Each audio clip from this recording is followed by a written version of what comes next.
সকলোলৈকে ফাকুৱাৰ শুভকামনা জ্ঞাপন কৰিছোঁ। আচলতে ফাকুৱা বুলি ক'লে স্পেচিয়েল ফুডবিলাক বনাই বহুত ভাল লাগে।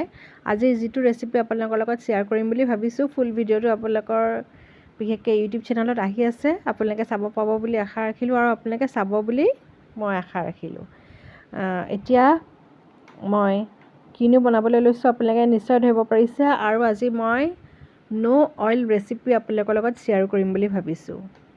আপোনালোকে ধৰিব পাৰিছেই, মাটি দাইল আগতীয়াকৈ তিয়াই থৈ দিছিলোঁ, আৰু মাটি দাইল হেল্থৰ কাৰণে কিমান ভাল আপোনালোকে জানেই। গতিকে অইল আপোনালোকে দেখিব পাৰিছেই, কিন্তু ইমানেই খাবলৈ ভাল হৈছিলে, আপোনালোকে নিশ্চয় ট্ৰাই কৰি চাব পাৰে। এতিয়া মই অকণমান পানীত এনেকৈ তিয়াই থৈ দিছোঁ অকণমান ছফ্ট হ'বলৈ কাৰণে অলপ সময়। আৰু ঘৰতে মই বিশেষকৈ গ্ৰীণ চাটনিটো বনাই লৈছোঁ। গ্ৰীণ চাটনিটো পুদিনা ধনিয়া চাটনি, ইফালে ইমলি চাটনি ঘৰতে বনাই লৈছোঁ। এতিয়া নাও ইটছ টাইম ফৰ প্লেটিং। আপোনালোকে গেষ্ট আহিলেও দিব পাৰে, নিজেও হলিত এনজয় কৰিব পাৰে। মোৰ যদি ৰেচিপিছবিলাক ভাল লাগিছে কমেণ্ট ছেকশ্যনত জনাবলৈ নাপাহৰিব, আৰু এতিয়ালৈকে যদি ছাবস্ক্ৰাইব কৰি দিয়া নাই চেনেলটো ছাবস্ক্ৰাইব কৰি দিব। এতিয়া মই আনাৰ দি দিছোঁ, তিখি মিঠি চাটনি দি দিছোঁ, লগতে ভুজিয়া দি দিছোঁ।